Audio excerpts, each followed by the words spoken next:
Ya, baik. Selamat pagi. Assalamualaikum warahmatullahi wabarakatuh. Apa kabar, Pak Dedi?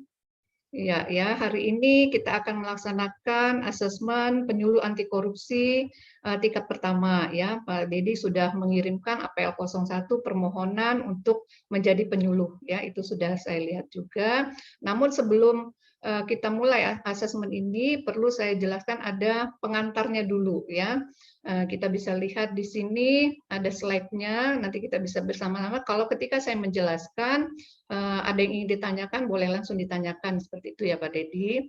Namun sebelumnya, izinkan saya memperkenalkan diri dulu.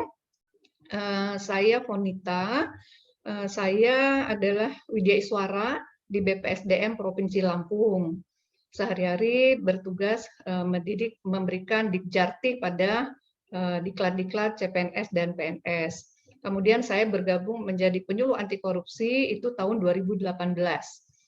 Kemudian menjadi asesor, ikut diklat asesor tahun 2019, mulai aktif di LSP KPK mulai tahun 2020.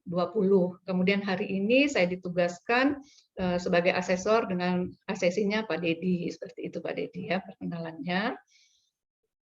Oke, untuk memulai acara ini, asesmen ini perlu juga memverifikasi tempat uji kompetensi. Jadi kita harus melihat tempat Pak Dedi sekarang ini berada, apakah sudah memenuhi syarat atau belum ya. Jadi kita akan melihat suasana di tempat pelaksanaan asesmen ini, dari penerangannya, dari internetnya, dari perlengkapan sarprasnya, apakah sudah memadai atau belum ya. Jadi ada form yang harus kita isi ya, nanti kita isi.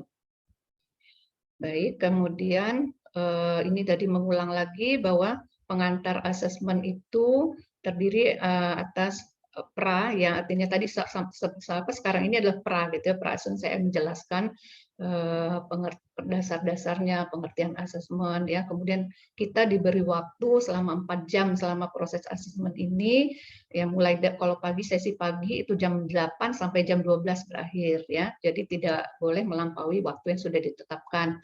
Kemudian prinsip asesmen adalah valid, reliable, fleksibel, dan fair. Jadi harus memenuhi 4 syarat itu ya.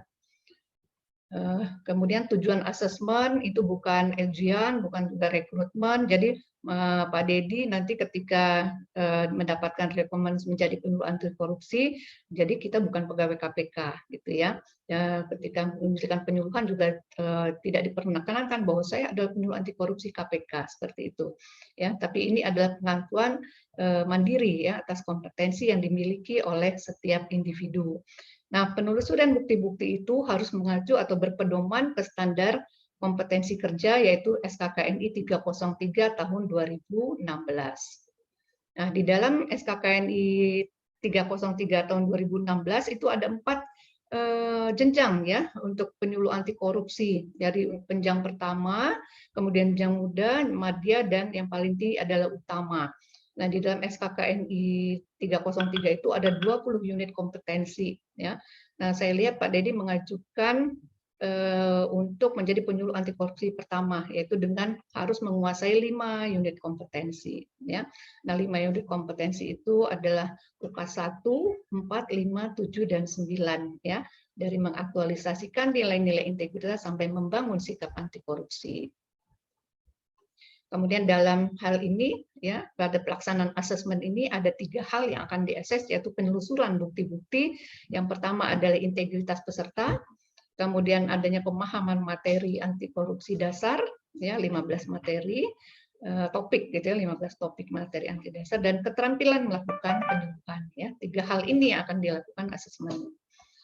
Nah, ini adalah alurnya gitu ya. Jadi sebelum melakukan penyuluhan itu yang harus dipersiapkan adalah penyuluh gitu ya. Asesi itu harus memiliki nilai-nilai integritas, dibuktikan dengan dokumen 1A dan 1B. Ya, kemudian tadi memahami 15 topik materi anti dasar korupsi, itu ada dokumen 4A. Sebelum melakukan penyuluhan itu ada dokumen yang harus dibuat, adalah dokumen perencanaan dengan kodenya 5A, kemudian 5B itu dokumen pengorganisasian. Pada saat penyuluhan itu dokumen 5C adalah rekaman menyampaikan paparan ya. Jadi dari pembukaan sampai penutupan itu juga harus diperhatikan persyaratannya.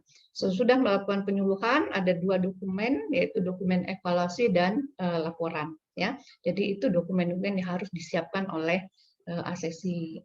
Kemudian pada saat asesmen ya itu bukti-bukti itu bisa juga secara langsung, tidak langsung, tambahan atau kombinasi dari ketiga hal di atas.